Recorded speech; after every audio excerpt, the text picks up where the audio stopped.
Have you ever paused to think, what if this moment was the last one I'll ever have? Or considered how many dreams were left unfulfilled, simply because people believed they still had time?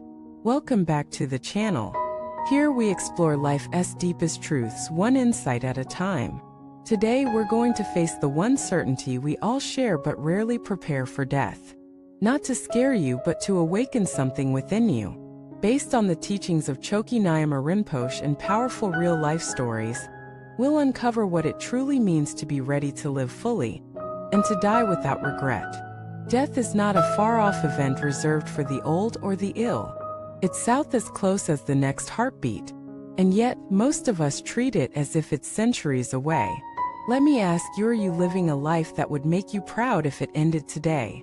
In a remote Tibetan monastery, after a 3-month retreat, a young monk descended from the mountain with joy and purpose. He had trained diligently, served humbly, and finally felt ready to teach. But as he walked down the narrow mountain path, he slipped. Just like that, his life was over. The entire monastery was silent. His fellow practitioners were shattered. One student asked Chokyi Nyima Rinpoche, "He practiced so purely, why would his life be taken so soon?" Rinpoche answered calmly, "Because this life is a temporary vessel. Its length is not the measure of its value." He was ready. That phrase stunned me the first time I heard it. He was ready. What does it mean to be ready? Not to have accomplished everything, not to have climbed every ladder, but to have aligned your heart with truth. To be at peace with who you are, what you've given, and where you're going. Let us face it, most people aren't afraid of death. They're afraid of dying without having truly lived. You see, modern life teaches us to plan for everything: college, career, retirement, but never for the only guarantee we have: our last breath. There's a story of a young software engineer who worked for one of the largest tech companies in the world. At 26, his future looked unstoppable. One night, after another long shift, he collapsed in the shower. Cardiac arrest. He never woke up.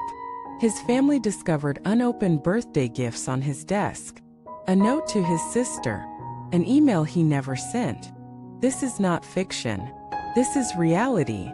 A life with potential doesn't always get time to bloom.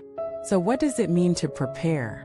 Not by living in fear, but by living in awareness. Awareness that every word you say might be your last. Awareness that every act of kindness could be your final offering. Awareness that every goodbye might be the final one. The Buddha didn't tell us to fear death. He told us to understand it, to see it as a teacher, not a thief. He said, just as a potter knows every pot will break, the wise know all lives will end. This isn't to make you sad. It's to help you live with urgency, with honesty, with humility. Let us talk about a woman named Tashi. She never studied Buddhism formally. Couldn't read. She lived in a small hut outside a monastery. Every day she would sweep the courtyard, light a lamp, and chant the name of the Buddha. That was her entire practice. When she felt her death approaching, she smiled. She sat in lotus posture and said, "I'm going home." She passed peacefully, with a soft glow on her face. No struggle, no fear. Her family was stunned. The monks wept. Why? Because this uneducated woman had achieved what many scholars and monks spend a lifetime chasing: a fearless death. What was her secret?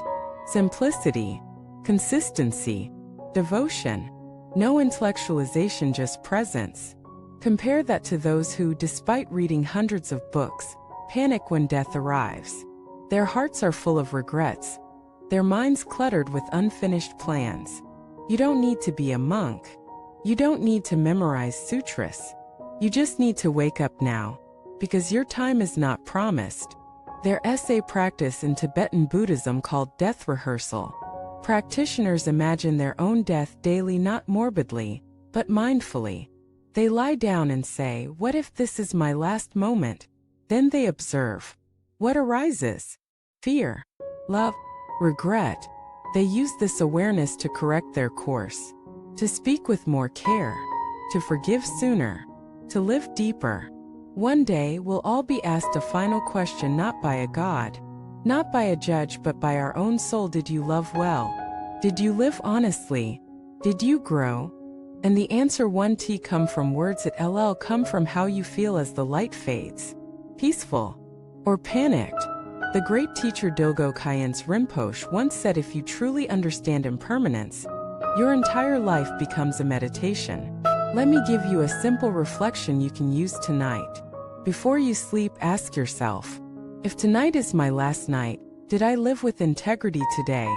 Did I leave any word unsaid that should have been spoken with love? Did I waste time on what doesn't matter? Did I offer kindness to someone who needed it?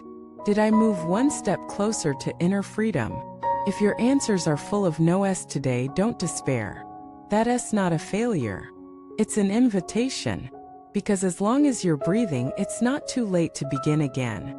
Their essay Zen saying, when the student is ready, death becomes the teacher.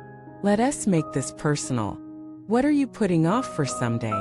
Apologizing to someone you hurt, telling someone you love them, starting the spiritual journey you've postponed for years. Start it today. You don't need to be perfect. You just need to begin. A great spiritual master once said, you can't postpone enlightenment. You can only delay your suffering. So here's my challenge to you. Live this day as if it were the last full chapter in your story. Be kind even if it's hard. Be brave even if it's uncomfortable. Be real even if you're scared. Be grateful even if you feel lost. Be still even in chaos. If you do this day after day, then whenever death comes tomorrow or decades from now, you'll be ready. Because you will have already started to die the right way by letting go of what doesn't matter and holding tightly to what does. In the next section, we'll dive even deeper into rituals, meditative practices, and real-world applications to cultivate a death-ready life. But for now, breathe. You are here. You are alive. That means you still have time to love, to change, to awaken. And that is a blessing greater than words can capture. Thank you for watching this video.